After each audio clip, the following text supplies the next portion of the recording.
Running game helping out, picking up some of the slack. Because remember the last drive, they went 3 and out. This offense finding its legs now. Here's another 1st and 10. On 1st down, this is Adams. They give him 4 yards there. It'll be 2nd and 6. And that's one of the reasons you like to blitz even on run downs. It confuses the blocking assignments. It doesn't allow those offensive linemen to get up to the second level. Ain't no such thing as a loss. We take a win home. They run on 2nd down with Adams. And he is met quickly in the backfield. Down he goes, folded like a lawn chair. It'll be a loss of a full 3 yards there, and it also brings up 3rd down. It's a tough one right there. He ran right into the teeth of the blitz as the linebacker was freed up in order to stuff that one for a loss. I think quarterbacks got to see that. Got to find a way to audible into something a little more advantageous.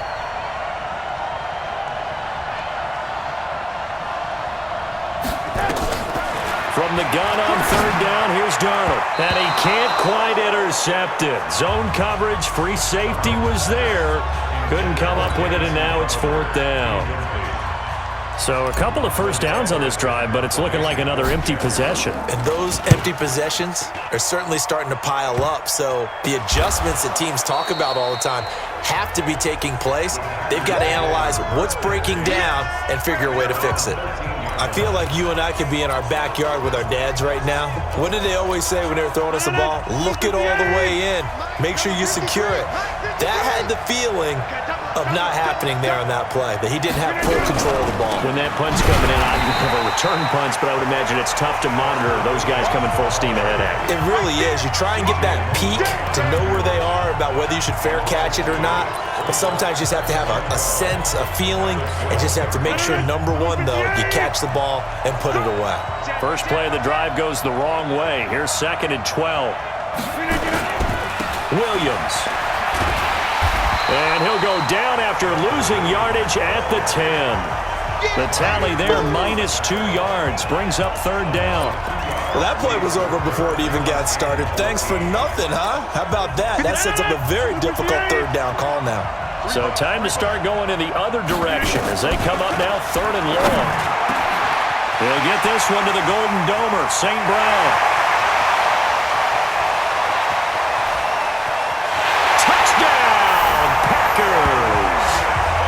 Equanimous St. Brown, an even 90 yards. And the Packers are able to stretch that lead out further. Partner, you know what the real key is to stopping a good passing attack? You tell me. Being able to tackle as soon as a guy catches the football. Didn't work out there. No, because when you give up the big run after catch, the rack yardage, that puts your defense in a big-time stressful position. A lot of rack yardage and a touchdown there on the big play. This is fielded a couple yards deep. And he'll get it up past the 20 to the 22-yard line. And New York set to take the field. So far, they've had 3 drives, 3 punts. Not good. Not good indeed, because you've got to have something to show for being out on the field. Now, sometimes, if you have a game where neither side has scored, 3 punts isn't a bad thing. But when you're trying to set the pace, get up on top in a game, you've got to show better offense and find a way to put some points on the board. Give him 15 yards on that one, and the Jets move the chains. As soon as he caught that toss and looked upfield, you could tell they had a big numbers advantage blocking-wise. They certainly did, which means oftentimes your safety will be unblocked. That means he's got to play it from what they call inside out. Don't let the running back cut back across your face. Keep him pinned to the sideline and go make the tackle. And able to rip off a big chunk of yardage before being dropped inside the 40. The catch and run, good for 24 yards. That looked like a pretty good route combination there, because you've got to find a way to clear the guy running the drag, because when you do, you just put the ball on him and then let him run. Yeah, he's got some space. Darnold now 6 of 10 in this first half. He's got his guys a first down here. To throw is Darnold. And incomplete there, almost picked off. That's one you maybe expect your roaming free safety to come up with. But it's 2nd down. And that's one he's got to be happy to have back. There wasn't a hole open in the zone. You'd have to think on early downs like that first down there, need to be a little bit more careful. Yeah, fortunately for him, got a couple more downs to play with. Letting one go deep for a noon one. And that's going to be incomplete. Good effort there, trying to take a shot, but it's third down. A lot of contact there, but there was no way it appeared that he was going to get a flag on that one. Looking for it, but he wasn't going to get it. And as an ex-defensive back, you love it when they let you play and jostle downfield. To the air again, Darnold. And it falls incomplete after almost being intercepted. A pick there would have been great. The good news for the defense now, it's fourth down. Well, he did almost everything right. Excellent coverage, breaks on the football, just unable to haul it in and take it the other way. So he dropped an interception. The key for him now, don't dwell on it. Just move on to the next play.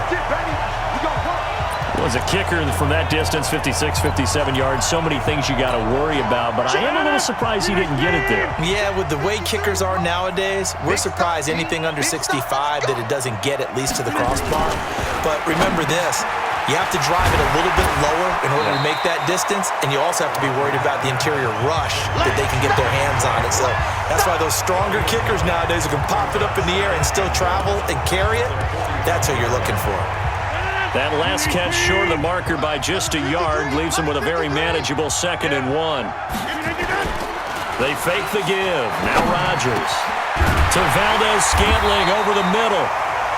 His second catch of the Super Bowl, and it's good enough for a first down. I think it all came together there. In-breaking route, drove it with excellent pace. Money throw right there to move the sticks. Rodgers now closing in on a 200-yard first half through the air. It's 1st and 10. Throwing is Rodgers. He'll be taken down. The Jets get in there for the sack. Quentin Williams coming right up the gut, gets in there for a loss of 9. And plays like that really hurt play calling. They had a really nice gain on the previous play, but gave about half the yardage back on the sack. Excellent pressure up front, nowhere to go with the football. Down he goes. Throwing on 2nd and long. Rodgers. And that is incomplete. A lot of force bearing down on him there. He could not hang on. It's 3rd down. That's very well timed there defensively because it's not a bad throw, but the collision came at the exact time he was reaching to bring in the football. Really, really well done. Decent offense, just better defense. I think you're right. Firing quickly here, and that's complete. If you're a selfish player and you're throwing the ball, you're cool with the completion. Maybe not so cool with the yardage loss, though, huh? Yeah, you went backwards on the yardage.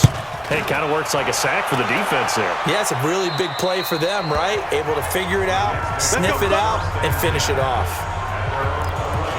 And a look at Quincy Enunwa and the rest of the offense heading back out. They've got to be thinking, how can we get him a little bit more involved here? Second quarter, you're down, and really, he's been out of the mix. I would agree with that, and oftentimes you hear, well, we're just taking what the defense is giving us. But sometimes that's just not good enough. Sometimes you have to take what you want, and that means getting him the football. Yeah, so far just a single catch in this game. In order for a screen pass to break big, a lot of things have to come together and be well executed. But all it takes is one small thing to go wrong and keep it from being a big game. Throwing again on 2nd down. Darnold. Got an open man. It's a noon one. His second catch of the Super Bowl, and it's good enough for a first down. Partner, this is one of the best routes anyone can have in their offensive playbook. Tough to defend because you think it's a go route, and then he breaks it back on the comeback. There's one other thing you need as well. A well-thrown ball. Exactly right. You have a guy who has some precision in throwing the football because of the timing of the route. Bell running on first down as he'll push forward for about 3. 3 yards on the pickup there, and it'll be 2nd down. When we see those runs to the perimeter, when we see those runs to the edge, we think about big breakers, don't we? In this case, it was a modest gain, but it does open up possibilities here on 2nd down.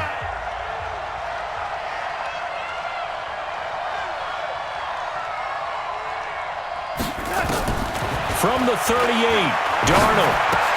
And that'll be incomplete. Took a pretty good shot as he tried to pull that one in. Couldn't hang on third down. The Jets on third down. Just 1 for 5 to this point. This is 3rd and 7.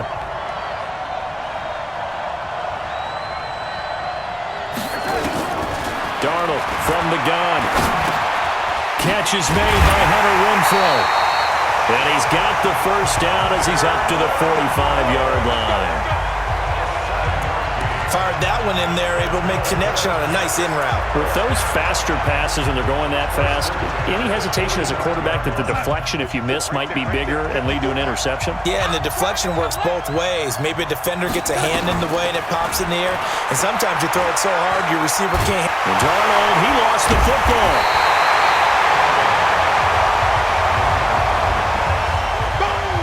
On plays like this where the ball comes free, it's often unusual for the team that lost it to get it back, because this is a quarterback. The ball gets away from him.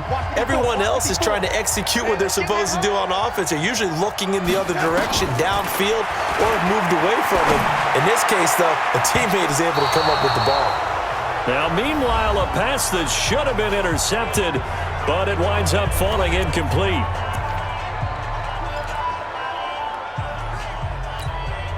Coming up in a couple of minutes, we'll get you to Jonathan Coachman in Orlando. The coach will have stats and scores from earlier today in the NFL.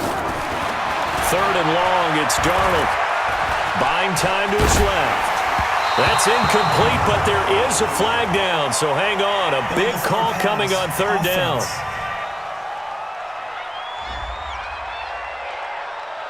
So they decline it as that will bring up 4th. And I know that yardage and field position are keys to any game played, but you got to consider downs when you're talking about penalties, and they wisely did not take that one and made it 4th down. So possession goes over here on the punt, and it'll be Packer football here. 1st down and 10. Now Aaron Rodgers and the offense heading back onto the field. He's played a pretty clean first half, a touchdown, no interceptions. Frankly, that's what they expect out of him. They want to see the ball thrown and thrown well, and he's able to do that and put it in the end zone. They'd love to see more of that before this game finishes. But right now, he's got his team in a good spot. A good spot, maybe looking for touchdown pass number 2 here in the second quarter. 14 yards, good for a Packer first down. So in the second quarter, he's already up over 100 yards receiving now. And isn't 100 the magic number for a really good game for a receiver? So he got a chance to really shatter that and have a profound effect on this game. That throw good for 4. It's 2nd down. An ex-teammate used to tell me all the time, I hate experienced quarterbacks because no matter what, you really can't hide what you're doing. And I think that right there, he knew right away where the blitz was coming from, where his primary guy was going to be, and he ended up going to a secondary target for a nice game. I was just going to ask you, that wasn't the primary target. He's so good at that, isn't he? I think he knew right away that he wasn't going to get to his primary guy. I think he read that as soon as he got to the line of scrimmage, knew where the pressure was going to come from, and said, I know how to beat that, and that's what he did. Throwing again on 2nd down, but this time it's incomplete. So after the 2nd down incompletion, they'll come up now against a 3rd and 6. And again, it's Rodgers. And he fires one that's intercepted. Picked off by Jamal Adams. And it's a touchdown for the Jets. I think you're going into halftime with a good-sized lead, not so fast. That pick 6 really changes the complexion, probably also changes the halftime speech. No doubt about it. Instead of going in relaxed, you're probably a little more uptight right now, probably a little bit angry. Let's see if they can get their focus back. Chris Boswell now for the extra point. And they're back within a field goal. It's 10-7 now. So the defense creating some points, not only getting the interception, but then returning it to the end zone for the pick 6.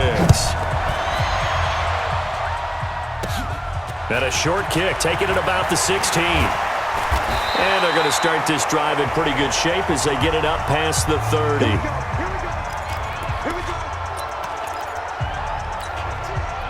The Packer offense ready to get their next drive underway. You're under a minute to go here in the half. Field position not really in your favor, but still time to try and move the ball and get in field goal range. Yeah, you've got the lead. It's definitely a thought. Let's go ahead and try and increase it. But at the same time, I don't like the odds. I don't like where they are in the field. Got the lead. They've done well in the first half. Don't mess it up and go into halftime looking at each other wondering what if.